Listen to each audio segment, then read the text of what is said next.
Well, possessive আৰু over possessivenessৰ মাজত difference আছে. পজেচিভটো ছোৱালীয়ে বিচাৰে, ল'ৰাও বিচাৰে, কেয়াৰিংটো বিচাৰে.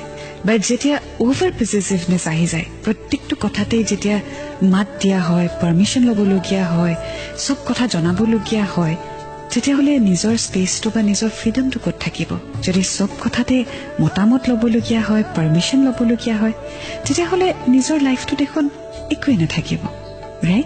চ' পজেচিভ হোৱাটো ভাল, বাট কণ্ট্ৰল কৰিবলৈ চেষ্টা নকৰিব. কাৰো লাইফ আপুনি কণ্ট্ৰল কৰিব নোৱাৰে. আপুনি জানো নিজৰ লাইফটো কণ্ট্ৰল কৰিব পাৰে? মানে এই নেক্সট মুহূৰ্তত কি হ'ব সেইটো আপুনি কণ্ট্ৰল কৰিব পাৰিবনে? নোৱাৰে ন? আপুনিতো নাজানে কি হয়. তেতিয়াহ'লে আপুনি আনৰ লাইফটো কেনেকৈ কণ্ট্ৰল কৰিব? যি হয় হ'বলৈ দিয়ক, বিশ্বাস ৰাখক, মৰমটো ৰাখক, ফেইথ ৰাখক. বাট দেট ডাজন্ট মিন যে আপুনি আপোনাৰ পাৰ্টনাৰৰ পৰা কথা লুকুৱাব. তেওঁক ইনফৰমেশ্যনটো দিয়ক, বাট পাৰ্মিশ্যন ল'বলগীয়া ছিষ্টেমটো নানিব. যেতিয়াই পাৰ্মিশ্যন আহে তেতিয়াই লুকাবলগীয়া পৰিস্থিতিও আহি যায়. গতিকে ইনফৰমেশ্যন যাতে ইজনে সিজনক দিব পাৰে, সিমানখিনি ৰিলেশ্যনশ্বিপত ফ্ৰেণ্ডশ্বিপটো ৰাখিব.